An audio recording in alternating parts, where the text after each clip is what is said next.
Now, days after the opposition targeted Prime Minister Narendra Modi on Prajwal Revanna sexual assault case, Prime Minister Modi has made it amply clear that there is no question of siding with Revanna and stringent punishment should be given. In an exclusive interview with Times Now, for the first time, Prime Minister Modi spoke on the issue in great detail and said that Prajwal should be brought back and given punishment according to the law. He also turned the tables on the opposition. He also questioned the Congress government in Karnataka for being in the know-how of these videos, why they were shared, and he also asked why did they let Prajwal Revanna leave. Listen to what Prime Minister said in his exclusive interview. प्रधानमंत्री, एक सवाल है जो कम से कम मुझे trouble करता है, मुझे कहीं ना कहीं ये देखकर तकलीफ होती है, वो है कि जिस तरह का हम एक वाकया देख रहे हैं। Prajwal Revanna member of parliament रहे हैं, उनके पिताजी, उनके फार्म हाउस से एक महिला, एक हेल्पर मिली है कल, और जिस तरह के वीडियोस 2976 वीडियोस की बात की जा रही है और वो आदमी भाग जाता है देश से।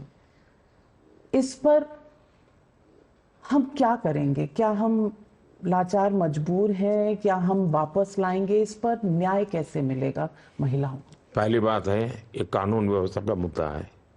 अगर बंगाल में इस प्रकार का घटना होती तो बंगाल की सरकार जिम्मेवार है, गुजरात में होती है तो गुजरात की समाज जिम्मेवार है, आंध्र में होती तो आंध्र की सरकार, तेलंगाना में तो कर्नाटका में होता कर्नाटका की सरकार जिम्मेवार है कदम लेने के लिए। दूसरा, as far as Modi is concern, as far as BJP is concern, as far as our constitution is concern, मेरा साफ मत है कि ऐसे अत्याचारियों को जरा भी बख्शा नहीं जाना चाहिए।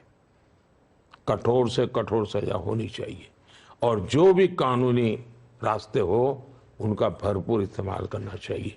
लेकिन ये 2900 या 3000 और 5000 जो भी हो, एक दिन की तो होगी नहीं।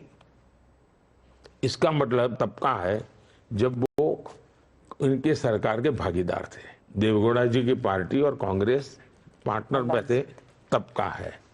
इसका मतलब उन्होंने सरकार में रहते हुए ये सारा इकट्ठा करके रखा और चुनाव में भी एक निश्चित समाज के लोगों का मतदान पूरा हो गया, वो ब्लॉक वोकलिका का, उसके बाद उसको बाहर लाना और उसको विदेश बाहर भेजने के बाद बाहर लाना, ये बहुत ही शंकास्पद है खेल। क्योंकि आप अपने राज्य से जाने दे रहे हो, अगर आपके पास जानकारी है तो अपने वॉच रखते, एयरपोर्ट पर रखते, आपने कुछ किया नहीं, भारत सरकार को कभी इन्फॉर्म नहीं किया आपने।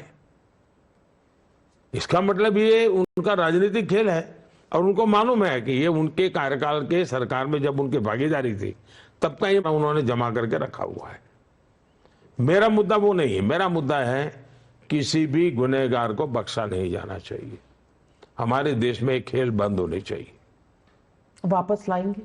वापस लाना भी चाहिए और उसको कड़ी से कड़ी कार्रवाई होनी चाहिए। कोई इफ्स एंड बट्स नहीं होना चाहिए।